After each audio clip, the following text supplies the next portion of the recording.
And welcome to SPM IS Academy. Today we will analyze important newspaper articles of 5th January 2021. Please note you can download the PDF version of today's newspaper analysis by clicking the link given in the comment section. You can download the PDF version of November 2020 magazine from our website spmisacademy.com. You can also join our WhatsApp group through the link given in the description section for more study materials. This is the list of the topics that we will be covering from today's newspaper, and the first article is taken from editorial segment. It talks about New Delhi International Arbitration Center Act 2019, and this topic is important from our syllabus paper 3 governance point of view, especially from the structure of judiciary point of view. इस article का सबसे पहले context समझते हैं। तो देखिए, एक बात तो आप सब जानते होंगे कि Indian judiciary is suffering with the problem of pendency of cases. लगभग 3.5 करोड़ केसेस हमारे इंडियन जुडिशियल सिस्टम में पेंडिंग हैं according to economic survey of 2018।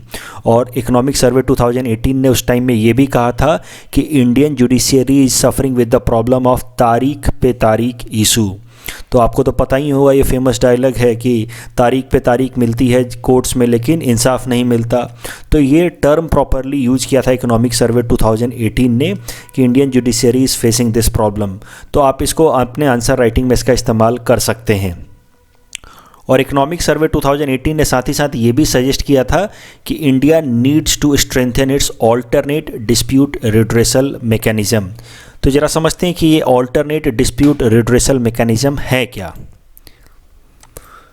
देखिए, नॉर्मली अगर किसी दो पार्टी में कन्फ्लिक्ट हो जाता है, एक पार्टी है ABC और दूसरी पार्टी है XYZ, और इनमें अगर कन्फ्लिक्ट हो जाता है तो इस कन्फ्लिक्ट को रिजॉल्व करने के लिए ये कोर्ट में जाते हैं। लेकिन हमने देखा कि कोर्ट्स में एक प्रॉब्लम है, the procedure is way too lengthy, और इस कारण से कॉस्ट ऑफ जस्टिस भी काफ़ी हाई हो जाता है और टाइमली डिस्प्यूट रिड्रेसल भी नहीं होता है। इस कारण से दोनों ही पार्टी के इंटरेस्ट हैम्पर होते हैं। इस कारण से एक ऑल्टरनेट डिस्प्यूट रिड्रेसल प्लेटफॉर्म्स भी बनाए गए हैं। ऑल्टरनेट डिस्प्यूट रिड्रेसल प्लेटफॉर्म्स के कुछ एग्जांपल हो सकते हैं, जैसे लोक अदालत। अब लोक अदालत में ऑलरेडी डिटेल में कवर कर चुका हूँ in my newspaper analysis of 12 February 2020 in my national segment, उसको जाकर के आप देख सकते हैं। और हाल फिलहाल में फिर से मैं इसको कवर करूँगा अगर इससे रिलेटेड कोई आर्टिकल आएगा तो। लेकिन जो दूसरा ADR या ऑल्टरनेट डिस्प्यूट रिड्रेसल प्लेटफॉर्म है, आर्बिट्रेशन एंड मीडिएशन मैकेनिज्म, उसको आज मैं कवर करूँगा इन डिटेल। तो समझते हैं क्या है आर्बिट्रेशन एंड मीडिएशन मैकेनिज्म। तो इसको समझने के लिए पहले ब्रीफली समझ लेते हैं difference between arbitration and mediation. देखिए, अगर कोई दो पार्टी के बीच में कुछ डिस्प्यूट हो जाता है, A और B के बीच में कुछ डिस्प्यूट हो जाता है, एक ऑप्शन तो इनके पास है कि ये कोर्ट में जा सकते हैं एंड वहाँ पे ये रिड्रेसल रिजॉल्व सीख कर सकते हैं। दूसरा तरीका ये है कि किसी ये थर्ड पार्टी को अपॉइंट करें। जैसे इस केस में इस पर्सन को ये लोग अपॉइंट कर सकते हैं कि हमारे बीच का ये डिस्प्यूट है, आप इसको रिजॉल्व करो। और इस प्रोसेस को हम लोग कहते हैं alternate dispute redressal. Rather than going to the court, they have trying to find redressal through an alternate medium. अब इस तरह के प्रोसेस में दो तरीके से अप्रोच किया जा सकता है। पहला है आर्बिट्रेशन। आर्बिट्रेशन में कैसा है कि ये दोनों पार्टी A और B पहले ही अग्री कर लेंगे कि जो भी ये थर्ड पार्टी हमें फैसला सुनाएगा वो हम दोनों ही मानेंगे। मतलब the decision of the third party will be final and binding on both these conflicting parties. तो इसको हम लोग इस प्रोसेस को कहते हैं आर्बिट्रेशन। या फिर एक तरीका ये हो सकता है कि ये दोनों ही पार्टी जो कन्फ्लिक्टिंग पार्टी हैं वो थर्ड पार्टी को अपॉइंट तो करें, लेकिन साथ ही साथ वो आपस में ये भी एक अग्रीमेंट रखें कि अगर उनको थर्ड पार्टी का डिसीजन पसंद नहीं आया तो वो उस डिसीजन को रिजेक्ट भी कर सकते हैं। सिंपल शब्दों में कहें तो if these two conflicting parties keep the right to reject the decision of third party with themselves, then that process is known as mediation. Otherwise if it is binding then it is arbitration. अब आप समझ चुके हैं कि arbitration and mediation is a example of alternate dispute redressal. तो जरा आप देखते हैं कि इसके लिए भारत सरकार ने क्या स्टेप्स लिए हैं आर्बिट्रेशन और मेडिएशन को डेवलप करने के लिए। तो सबसे पहला स्टेप लिया है new Delhi International Arbitration centre act 2019 कानून बना करके। पिछले साल ये कानून बनाया गया था, उसके हिसाब से एक आर्बिट्रेशन सेंटर खोला गया है न्यू दिल्ली में अकॉर्डिंग टू दिस लॉ। और वैसे तो इसका नाम है new Delhi International Arbitration centre, लेकिन यहाँ पे आर्बिट्रेशन या मेडिएशन दोनों ही हो सकती है बिटवीन टू कन्फ्लिक्टिंग पार्टीज। तो दो पार्टी है, अगर ए और बी, अगर उनके बीच में कुछ डिस्प्यूट हो जाता है तो वो इस new Delhi International Arbitration centre में जा करके या तो आर्बिट्रेशन या मेडिएशन सीक कर सकते हैं आफ्टर सबमिशन ऑफ अ फी। अभी ये new Delhi International Arbitration centre को इंस्टीट्यूट ऑफ नेशनल इंपॉर्टेंस भी डिक्लेयर किया गया है।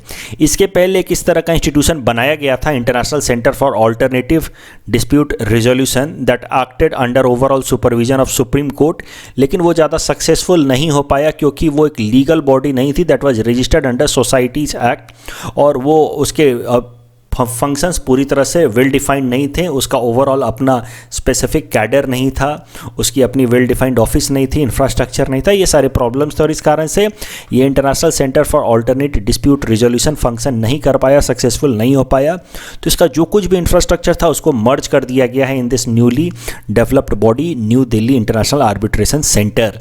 और अब ये बॉडी काम करेगी in direction of arbitration and mediation in our country. New Delhi International Arbitration Centre के क्या कुछ फीचर्स देख लेते हैं, उसके कॉम्पोजिशंस क्या होंगे। इसके टोटल 7 मेंबर होंगे, इसका एक चेयरपर्सन होंगे and chairperson will be either retired जज ऑफ सुप्रीम कोर्ट और हाई कोर्ट और an eminent person in the field of arbitration. उसके अलावा 2 और एमिनेंट पर्सन होंगे इसके as a member who will be nominated by Ministry of Finance. उसके अलावा there will be 3 ex officio members from different fields. उसके अलावा एक मेंबर होगा who will represent a body of commerce, जैसे कि फिकी या CII, उसको रिप्रेजेंट करने वाला एक बॉडी मेंबर होगा। और इस तरह से 7 मेंबर होंगे, उसमें से एक चेयरपर्सन होगा। चेयरपर्सन की रिटायरमेंट एज होगी 70 ईयर्स, जबकि बाकी मेंबर्स की रिटायरमेंट एज होगी 67 years. And in any case all the members will have hold office for 3 years only and they will be eligible for reappointment. दूसरा स्टेप जो भारत सरकार ने लिया है आर्बिट्रेशन एंड मेडिएशन मैकेनिज्म को स्ट्रेंथन करने के लिए, वो है being a part of Singapore convention on mediation. तो Singapore convention on mediation is an international convention, it is an agreement signed under United Nations, और इसके अंदर अभी टोटल 53 कंट्रीज हैं जो इसके सिग्नेटरी हैं। India is also part of it along with China and US who are part of Singapore convention. तो Singapore convention के हिसाब से अब इंडिया भी इसका मेंबर है। तो हमारे देश में अगर किसी 2 कंपनियों के बीच में डिस्प्यूट हो जाता है तो these 2 companies can appoint a mediator at this Singapore, according to this Singapore Convention on Mediation, these 2 conflicting companies can appoint an international mediator, but इसके लिए कंडीशन है that they need to take a prior approval from a court in India। तो इनके बीच में अगर dispute हो जाता है मान लो, तो ये कोर्ट के अंदर जाकर के एक बस अप्रूवल ले सकते हैं कि सर हमें इस डिस्प्यूट को इंटरनेशनल आर्बिट्रेटर की मदद से रिजॉल्व करना है according to Singapore convention on mediation. अगर कोर्ट अप्रूव कर देता है then these 2 conflicting parties can go for international arbitrator under Singapore Convention on Mediation। Alternate dispute redressal mechanism या प्लेटफॉर्म को स्ट्रेंथन करने से फ़ायदा क्या होगा? It will improve India's ranking in ease of doing business. जो भी हमारे देश में बिजनेसेस हैं, अगर उनको कॉन्फिडेंस मिलेगा कि अगर कोई भी डिस्प्यूट होगा तो उसको टाइम बाउंड फैशन में रिजॉल्व हो सकता है थ्रू दिस आर्बिट्रेटर और थ्रू दिस आर्बिट्रेशन मैकेनिज्म, तो बिजनेसेस का कॉन्फिडेंस बढ़ेगा, ईज़ ऑफ डूइंग बिजनेस में हमारी रैंकिंग बढ़ेगी और ओवरऑल हमारे देश में फॉरेन इन्वेस्टमेंट भी इंक्रीज होगा। एक जो इंपॉर्टेंट बात आपको ध्यान रखनी है कि ये ऑल्टरनेट डिस्प्यूट रिड्रेसल टेक्निक्स जो हैं they are used only in the civil, commercial और इंडस्ट्रियल और फैमिली डिस्प्यूट्स। इसको आप क्रिमिनल केसेज में यूज नहीं कर सकते। फॉर एग्जांपल मैं आपको हाइपोथेटिकली बता रहा हूँ, किसी एक इंसान ने दूसरे इंसान का मर्डर कर दिया, ए ने बी के किसी फैमिली मेम्बर का मर्डर कर दिया। अब उस केस में ए और बी ये नहीं कर सकते कि आउट ऑफ कोर्ट सेटलमेंट कर लेते हैं, चलो एक आर्बिट्रेटर की मदद से ए ने बी को पैसा दे दिया, ऐसा नहीं होगा। क्योंकि क्रिमिनल केसेज आपको पता है it's not crime against an individual, it is crime against entire society, और वो फिर बस कोर्ट्स में ही रिजॉल्व होगा, जुडिशियल सिस्टम के अंदर ही ये इशू रिजॉल्व होगा, जिसमें ए को सज़ा मिलेगी ही, whatever has been prescribed according to Indian laws. इस पूरे टॉपिक के बेसिस पे हमने आपको ये प्रैक्टिस क्वेश्चन दे रखा है। You can attempt this question and you can submit the answer in the comment section. The next article is taken from international segment. It is about UK-Spain Pact on Gibraltar. This topic is important from our syllabus paper 3 international issues point of view. सबसे पहले समझते हैं कि Gibraltar है क्या। देखिए, Gibraltar is a small portion of land. यहाँ पे आप देखिए स्पेन के नीचे एक छोटा सा लैंड मास है जिसका नाम है जिब्राल्टर। इसकी एरिया काफ़ी कम है, it is just 6.8 square kilometre. In fact Guwahati शहर से भी काफ़ी छोटा है ये, और इसकी पॉपुलेशन है लगभग 34,000। All people live in this Gibraltar area and it is at the southern tip of Iberian Peninsula. तो ये नाम आप याद रखना, ये जो पूरा का पूरा स्पेन और पोर्टुगल जिस पेनिनसुला पे लोकेटेड है, इस पेनिनसुला का नाम है आइबेरियन पेनिनसुला। अब ये जो छोटा सा लोकेशन है जिब्राल्टर जिसके बारे में हम बात कर रहे हैं, it is a British territory. तो ब्रिटेन कंट्रोल्स इट, लेकिन बहुत टाइम से स्पेन इस पे क्लेम करता रहा है कि ये उसका हिस्सा है, लेकिन ओवरऑल अभी भी इसके ऊपर फॉर्मल कंट्रोल तो ब्रिटेन का ही है। और ये जो जिब्राल्टर इसकी काफ़ी स्ट्रैटेजिक लोकेशन है। आप ध्यान से देखिए तो it connects Mediterranean with the Atlantic ocean. तो जो भी यहाँ से शिप्स हैं, जो भी ट्रेड है, बिजनेसेस है, that flows through Gibraltar from Mediterranean to Atlantic ocean. और यही कारण है कि ये जो लोकेशन है काफ़ी स्ट्रैटेजिक है। जो भी कंट्री यहाँ पे जिसका कंट्रोल है, यानी कि ओवरऑल उसका कंट्रोल इस जिब्राल्टर स्ट्रेट पे है, और थ्योरेटिकली जब वो चाहे वो इस कनेक्शन को तोड़ सकती है। तो किसी भी कंट्री को यहाँ अटलांटिक ओशन से ट्रेड करने से, उसके शिप्स को मूव करने से एटलीस्ट इन थ्योरी वो रिस्ट्रिक्ट कर सकता है। और यही कारण है कि यूके इस जिब्राल्टर एरिया से अपना कंट्रोल को गिव अप नहीं करता है। और आपको एक बात और ध्यान रखनी है कि Gibraltar is completely on the Mediterranean side. आप ध्यान से देखिए, it is completely on the Mediterranean side. Gibraltar is not on the Atlantic ocean side. इस बात को आपको ध्यान रखना है कि it has no contact with the Atlantic ocean. हो सकता है आपसे पीटी में इस तरह का लैंग्वेज बना के सवाल पूछ ले। अब करंट न्यूज़ क्या है, क्यों हम जिब्राल्टर के बारे में समझ रहे हैं? क्योंकि देखिए ब्रेक्सिट हो चुका है। आपको तो पता है कि ब्रेक्सिट 31 जनवरी 2020 को हो गया था, और फ्यूचर में किस तरह के रिलेशंस होंगे यूके और यूरोपियन यूनियन के बीच में, वो 31 दिसंबर 2020 तक फैसला कर लेना था। और अब वो टाइम भी बीत चुका है और इन लोगों ने मोर और लेस अपना फ्रेमवर्क डिसाइड कर लिया है। इसमें सबसे एक इम्पॉर्टेंट इशू था रिगार्डिंग फ्यूचर ऑफ जिब्राल्टर, क्योंकि जिब्राल्टर है यूके का हिस्सा, और ब्रेक्सिट के बाद Gibraltar should be pulling out of European union, क्योंकि स्पेन तो यूरोपियन यूनियन का हिस्सा है। अब अगर आप जिब्राल्टर को ध्यान से देखें तो जिब्राल्टर स्पेन से कनेक्टेड है। ये जो डिस्टेंस है, ये 1.2 किलोमीटर लंबी जो ये बाउंड्री है वो स्पेन से डायरेक्टली कनेक्ट होती है।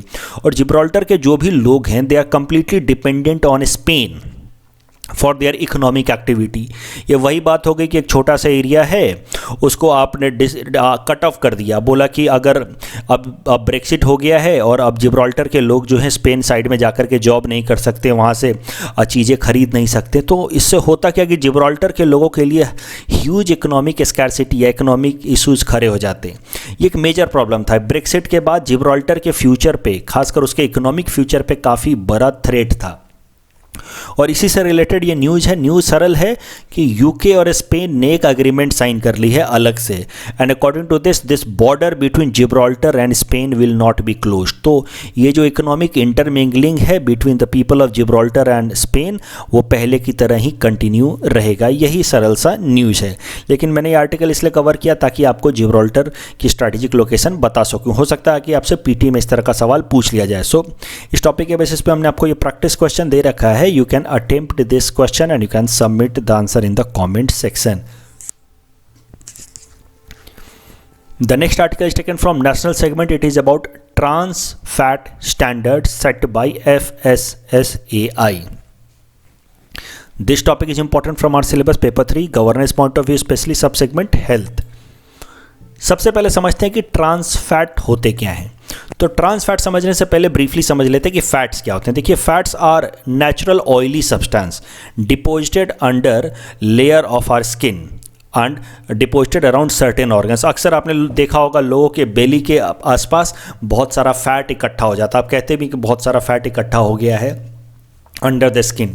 ये fats are having high calories और इनके कारण लोगों का वजन बहुत बढ़ जाता है। लोगों के अंदर फैट्स बढ़ने के कारण ओबेसिटी की भी प्रॉब्लम होती है। और फैट्स को अगर हमने एलिमिनेट करना शुरू कर दिया तो धीरे धीरे वेट को मैनेज किया जा सकता है और हेल्थ को भी ओवरऑल इंप्रूव किया जा सकता है। तो एक बात तो आप जानते ही होंगे कि ज़्यादा फैट कंज्यूम करना हेल्थ के लिए अच्छा नहीं होता, उससे ओबेसिटी बढ़ती है और जो फैट जो होता है जाकर के बेली के नीचे जाकर के डिपॉजिट हो जाता है। अब फैट्स में भी अलग अलग तरह के फैट्स होते हैं, saturated fats, unsaturated fat, trans fats. उनको जरा समझना। देखो, ट्रांस फैट एक तरह का अनसैचुरेटेड फैट है that is created by partial hydrogenation of edible oil. तो इसको अच्छे से समझते हैं कि ये है क्या एक्चुअली। देखो, सबसे पहले होता है अनसैचुरेटेड फैट। अनसैचुरेटेड फैट जो नेचुरली हमें प्लांट्स या वेजिटेबल से मिलता है, जैसे ओलिव से मिल गया या मस्टर्ड से मिल गया, तो वो अनसैचुरेटेड फैट है और वो लिक्विड फॉर्म में होता है रूम टेम्परेचर पे।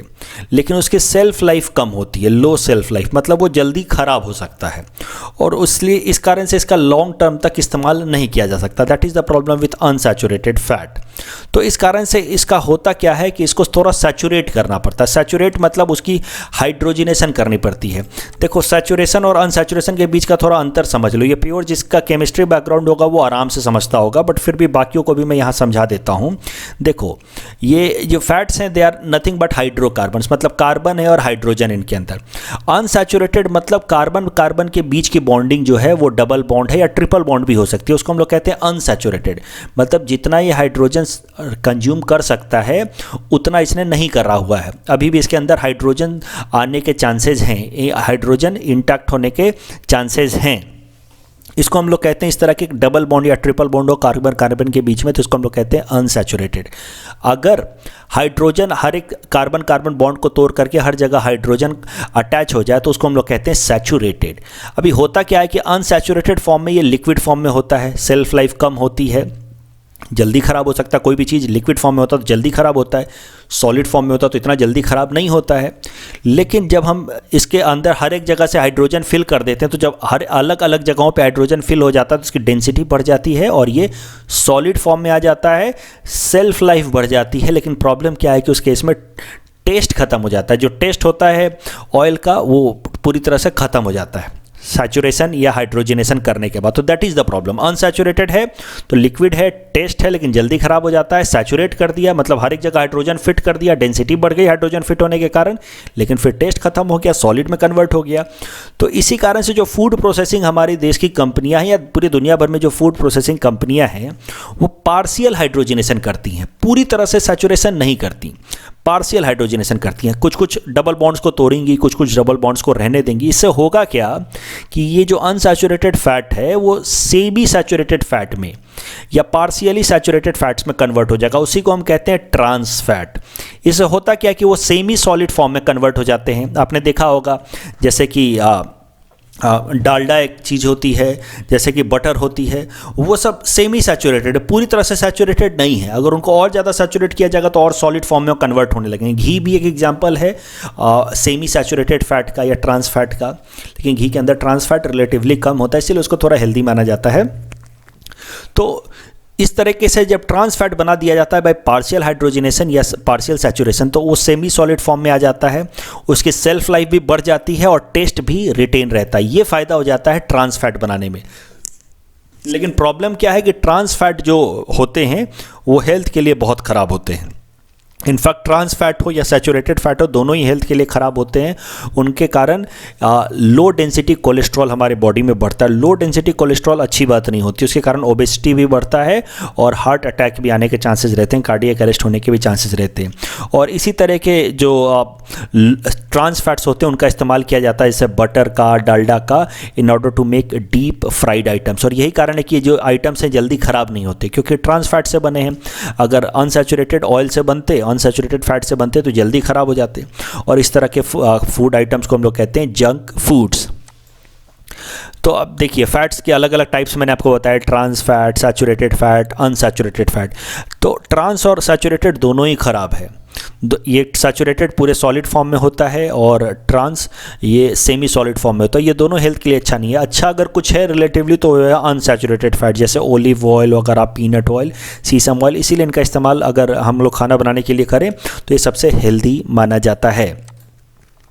अब करंट न्यूज़ क्या है वो ज़रा समझते हैं। तो food safety and standards authority of India, जो हमारे देश की फूड सेफ्टी को लेकर के रेगुलेटर है, उसने एक रेगुलेशन जारी किया है। एंड अकॉर्डिंग टू दिस, जो भी हमारे देश में एडिबल ऑयल बनाने वाली कंपनियां, सफोला वगैरह, जो भी हमारे देश में एडिबल ऑयल मिलते हैं, उसके अंदर ट्रांस फैट 3% से ज़्यादा नहीं हो सकता फॉर 2021 और 2% से ज़्यादा नहीं हो सकता बाय 2022। तो अगले साल, इस साल अब 3% से ज़्यादा और ट्रांस फैट नहीं रखेंगे और अगले साल उसको 1% और घटाएंगे, 2% तक ले आएंगे। इस तरह का रेगुलेशन FSSAI ने पहली बार लाया था 2011 में, जब उन्होंने कहा था कि ट्रांस फैट 10% से ज़्यादा नहीं हो सकता। फिर 2015 में उसको घटा करके 5% किया, अब उसको घटा करके 3% कर दिया और अगले साल उसको घटा करके 2% कर देंगे। ये सब इसलिए किया जा रहा है क्योंकि हमारे देश के अंदर जो नॉन ट्रांसमेबल डिजीजेज हैं, जैसे कि हाइपरटेंशन का प्रॉब्लम, ब्लड प्रेशर का प्रॉब्लम, डायबिटीज़ का प्रॉब्लम, ये सब बढ़ता जा रहा है। तो इन सब के पीछे जो कारण है, मुख्य कारण है, वो है excessive consumption of junk food. Obesity की प्रॉब्लम बढ़ती जा रही है। ये सब के पीछे जो मेन कारण है वो है the excessive consumption of junk food. और जंक फूड की भी के अंदर भी जो सबसे ख़राब चीज़ होती है वो होती है उसके अंदर का यूज किया हुआ ट्रांस फैट, जो हमारे बॉडी में ओबेसिटी बढ़ाता है, लो डेंसिटी कोलेस्ट्रॉल बढ़ाता है। तो उसी सब प्रॉब्लम्स को काउंटर करने के लिए फिर ये रेगुलेशंस लेकर के आई है FSSAI, food safety standard authority of India. इसके बारे में जरा समझ लेते हैं। It is a statutory body created under food safety and standard act of 2006। It works under overall control of ministry of health and family welfare. जैसा कि मैंने आपको बताया, it lays down standard for almost all type of food product, चाहे वो dairy product हो, fats हो, oils हो, इमल्सन्स हो। आप देखेंगे कि कोई भी फूड आइटम्स होगा तो उस पर इस तरह का एक स्टिकर लगा रहता है, मोहर लगा रहता है, स्टैंप लगा रहता है कि FSSAI द्वारा अश्योर्ड। तो इसका मतलब यह है कि FSSAI के जो भी नॉर्म्स हैं, स्टैंडर्ड्स हैं, वो इस फूड प्रोडक्ट को बनाने में फॉलो किया गया है। The next article is taken from environment segment. It is about bird flu spread in India. This topic is important from our syllabus paper 4 biodiversity point of view. सबसे पहले current news देखते हैं। तो देखिए, more than 1800 migratory water birds were found dead near Pong Dam Lake in Himachal Pradesh. और जब उनके अंदर देखा गया, इनके मरने का कारण पता किया गया, तो पाया गया कि these birds were suffering with bird flu, जिसको हम लोग एवियन इन्फ्लुएंजा भी कहते हैं। और हिमाचल प्रदेश के अलावा 4 स्टेट और भी ऐसे हैं जहां पे रिपोर्ट किए गए हैं कि birds are dying in a mysterious circumstances. For example, Haryana के अंदर तो कहा जा रहा है कि 1 लाख से ज़्यादा बर्ड्स वेयर फाउंड डेड। ऐसे ही राजस्थान, केरला और मध्य प्रदेश में भी many birds have been found dead. और अब धीरे धीरे पता चल रहा है कि all these birds are dying because of bird flu. तो एक तरह का सस्पिशन है, एप्रीहेंशन है कि हमारे पूरे देश में बर्ड फ्लू फास्ट तरीके से स्प्रेड हो रहा है अक्रॉस और अमंग्स द बर्ड्स। तो समझते हैं कि ये बर्ड फ्लू है क्या, एवियन फ्लू है क्या। It is a highly infectious and severe respiratory disease in birds. It is caused by H5N1 influenza virus. इसका नाम याद रखेंगे, H5N1 influenza virus. It can occasionally infect human being as well. Normally bird flu से वो जो human को वो transmit नहीं होता है, लेकिन कभी कभार बर्ड फ्लू, ये जो इन्फ्लुएंजा वायरस है, वो ह्यूमन को भी इन्फेक्ट कर सकता है। और ह्यूमन टू ह्यूमन ट्रांसमिशन भी इन जनरल नहीं होता है, but it can happen, it can not be completely rejected. तो human transmission from bird to human and from human to human can happen, but it happens rarely. उसके अलावा ये Pong dam lake के बारे में भी समझ लेते हैं, जिसके अराउंड ये 1800 बर्ड्स वेर फाउंड डेड इन हिमाचल प्रदेश। देखिए, पोंग डैम जो है, या पोंग डैम लेक, इसको हम लोग महाराणा प्रताप सागर डैम नाम से भी जानते हैं। आप ध्यान से देखिए, ये है पोंग डैम, ये हिमाचल प्रदेश के अंदर है, ओवर बियास रिवर। तो ये बियास रिवर है, ये हिमाचल और पंजाब का जो बॉर्डर वाला एरिया है बिल्कुल वहाँ पे, लेकिन ऑन द हिमाचल साइड में है ये Pong river, Pong dam on Beas river. और इस डैम का नाम, दूसरा नाम महाराणा प्रताप सागर डैम भी है। इस डैम के कारण एक छोटा सा लेक भी बन गया है आसपास के एरिया में, जिसको हम लोग पोंग लेक नाम से भी जानते हैं। और ये पोंग लेक का आसपास का जो एरिया है ये माइग्रेटरी बर्ड्स को अट्रैक्ट करता है और यही सारे माइग्रेटरी बर्ड्स यहाँ पे डेड पाए गए हैं, जिस कारण से न्यूज़ आर्टिकल आया है। एक बात आपको और याद रखनी कि जो पोंग लेक है it is one of the Ramsar site of India. The next article is again taken from environment segment. It is about Jukow wildfire. This topic is important from our syllabus paper 4 climate change point of view. सबसे पहले news article समझते हो तो देखिए, जुकाऊ valley है between Manipur and Nagaland. तो मणिपुर और नागालैंड के बॉर्डर एरिया में किस तरह की वैली है, जुकाऊ वैली, और वहाँ पे एक मैसिव वाइल्ड फायर स्टार्ट हो गई है, वहाँ के जंगलों में आग लग गई है और ये वाइल्ड फायर लगभग एक वीक से चल रहा है। This wild fire broke out on 29 दिसंबर और अब ये इतना फास्ट तरीके से स्प्रेड हो रहा है कि इंडियन एयरफोर्स को भी इसमें फिर इंगेज किया गया है in order to douse this forest fire. इसके फायर के पीछे का एग्जैक्ट कारण नहीं पता चला है, लेकिन लोकल पुलिस का कहना है कि जो ट्रेकिंग करने आए हुए लोग जो यहाँ पे थे उन्होंने रेकलेस तरीके से लाइटर का इस्तेमाल किया है। बहुत सारे लोग ट्रेकिंग करने जाते हैं, सिगरेट भी पीते हैं और सिगरेट को ऐसे जलता हुआ छोड़ देते हैं जंगलों में और इस कारण से कभी कभार आग लग जाती है और लोकल पुलिस का ऐसा मानना है कि इसी कारण से वहाँ पर आग लगी है।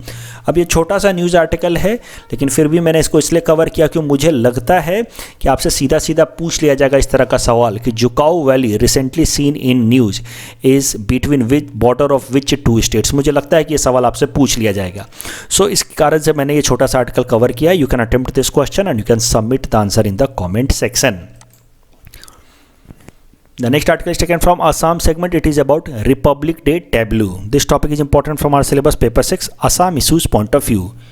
तो सबसे पहले देखते हैं न्यूज़ आर्टिकल क्या। देखिए, हर साल रिपब्लिक डे के परेड में अलग अलग स्टेट्स अपनी अपनी झांकी निकालती है जिसको हम लोग कहते हैं टेबलू। मतलब अपने अपने देश स्टेट के कल्चर को रिप्रेजेंट करते हैं वो लोग। आपने देखा भी होगा रिपब्लिक डे के परेड में अपने अपने स्टेट के कल्चर को रिप्रेजेंट करने के लिए, जैसे पिछले साल भी आसाम के टेबलू को बेस्ट टेबलू अवार्ड मिला था, हमने न्यूज़पेपर में कवर भी किया था। तो हर साल रिपब्लिक डे पे इस तरह की झांकी निकलती है, टेबलू निकलती है और इस बार भी आसाम ने अपनी झांकी या टेबलू किस तरह की होगी वो फाइनलाइज कर लिया, उसका थीम फाइनलाइज कर लिया और थीम है Assam T backbone of India's economy. तो आसाम टी और उसके एसोसिएटेड कल्चर को रिप्रेजेंट किया जाएगा in this years Republic day parade by Assam. इसके साथ जब आसाम टी को रिप्रेजेंट किया जाएगा तो साथ ही साथ ये भी फैसला लिया गया है कि आसाम टी के साइड का जो कल्चर है, खासकर वहाँ का झूमर डांस, उसको भी रिप्रेजेंट किया जाएगा। तो झूमर डांस के बारे में भी ज़रा समझ लेते हैं। It is a traditional dance of T tribe of Assam, usually performed in autumn season and dance is performed by the girls while the boys play drum, and this Jhumar dance also is performed in West Bengal.